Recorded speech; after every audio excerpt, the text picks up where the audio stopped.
হালার পুতের কাছে আমি 2 লাখ টাকা পাই, ভাই সামনে আইলেই ওরে পাই না, খালি দৌড় পারে কই জানি জায়গা পলাই খালি। আমি তো 50,000 টাকা পাই, আমি তো খুঁজেই পাই না, কই থাকো ওরে আতে নাতে কিন্তু ওর লোক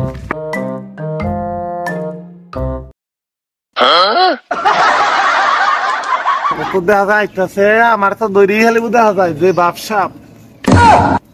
আরে ওর মধ্যে দেখা যায় না কলা গাছের না আই দি আই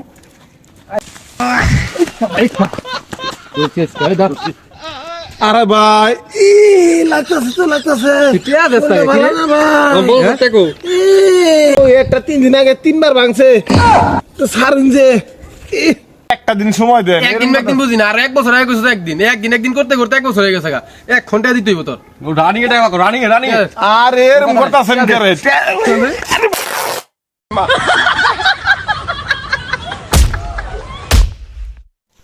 আই লাগতো না তোর, যা হাত মারছি আইছি তোর, মারছি না এটাই অনেক, যা তুই এলাও ওষুধ বুড়ি খাগা, হাসপাতাল ভর্তি থাকবে 1 সপ্তাহ।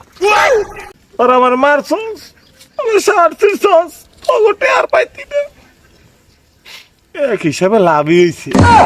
ওরা দুইজনে প্রায় 6 লাখ টাকা, একটা সারছিস মাই হালকা পাতলা বাইর খাইছি রে, সমস্যা নাই। 500 টাকার ওষুধ খাইলে আর 200 টাকা সার আনলে ঠিক হয়ে যাব। 5-6 লাখ টাকা তো মাইরা দিলাম, ওরা আমি ছিলাম আমার সাপ।